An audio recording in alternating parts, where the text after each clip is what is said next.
Alright, so today we're going to be doing a review of the Tiger Gamecom Portable Pro. This was actually a mistake. I thought I was getting the normal Gamecom. I didn't even know this thing existed. So I was a little bit surprised when I opened it up. And you can see it's in the manually see-through pink color. And unfortunately I don't have the original packaging. And this thing actually doesn't even come in a box. It comes in like that molded plastic that hangs on a shelf. And you know, that's a true sign of an epic handheld, is when it comes in molded plastic rather than a box. Before I show you the system, I do have the inserts from the package. You know, basically just shows you how to operate everything. It's got cartridge, slot, phone book, calendar, calculator, high score, and solitaire. And then it also comes with this, which is kind of like a game guide. Shows you what games are available for it, what stuff is coming out, and I don't know if that ever made it out. I would love to see that. You know, it probably looks god-awful, but if it does exist, I would really love to see it in action. But there's Resident Evil 2,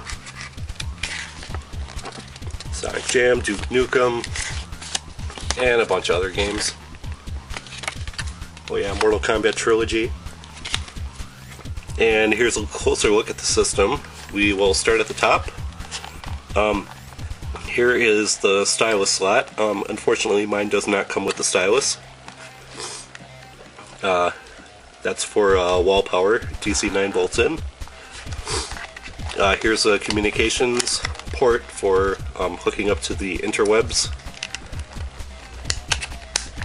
Backup battery here for memory. Got your contrast and your volume. Headphone jack. Battery cover. You know how that goes, you just slide it down. Batteries in.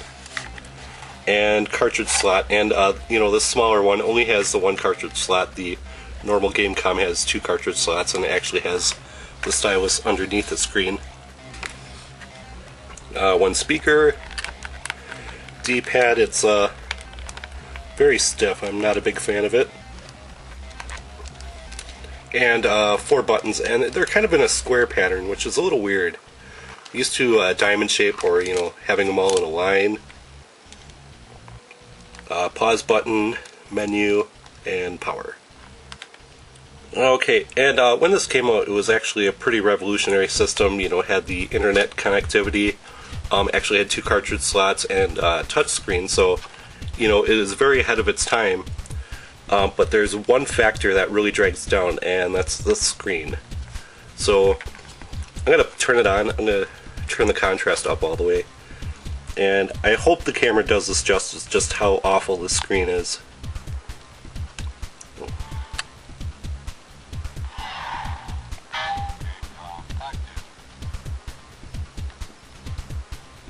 And obviously, you know, it's not backlit, so that's kind of an issue. But the screen is like, the animation is just like really choppy and blurry, so it's really hard to see what you're doing. And I'm not going to show all the features here, but you know, you got your cartridge, phone book, and this is a an extra DS stylus that I'm using here. Calendar, calculator, high score, and solitaire. And this thing does work with your fingers or with the stylus. And you know, this, it's solitaire. Nothing fancy.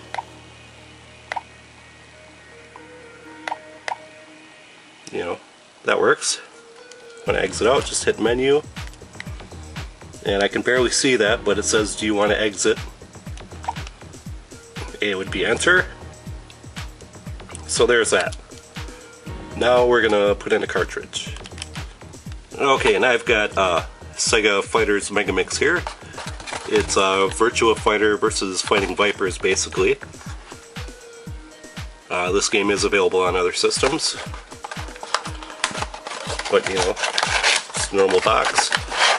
Open it up, and there's a tray. There is a nice, well, I shouldn't say nice, there's a red and white, very boring manual. pretty sad. Especially when the box art is so nice and colorful. And then, you know, you get the cartridge in this little plastic thing. This pops out like so. And into the system. Well, it helps if I put it the right way. Into the system. And we power it on. Hello again.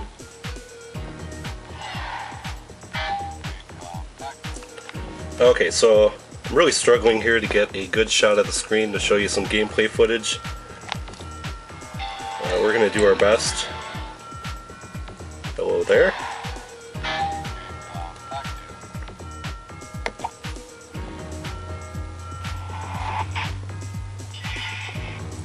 See the little animation of the cartridge going in there.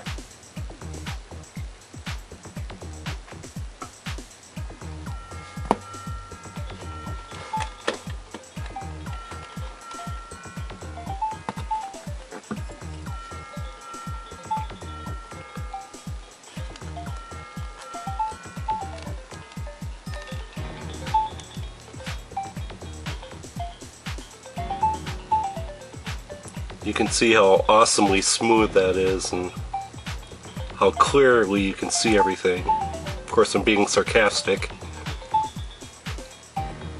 But let's try to start a game. And I'm going to be holding this with one hand and playing with the other, so it's not going to work out too well, but this game doesn't really work out too well on here because it's just too fast. Like, the screen can't keep up with it. I mean, I'm looking through the viewfinder right now and I can barely tell what I'm doing.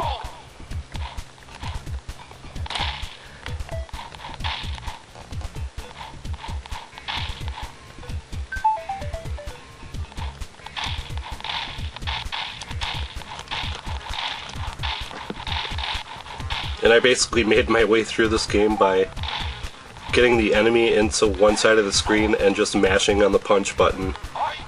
Because it's just so hard to see anything.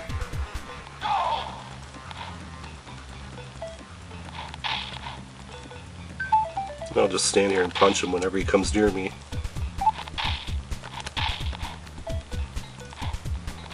And like, I tried pulling off special moves with the D-pad, but the D-pad is very, very stiff.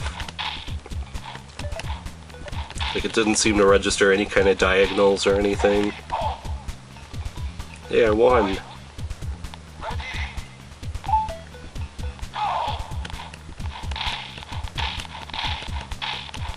Look at that fluid animation.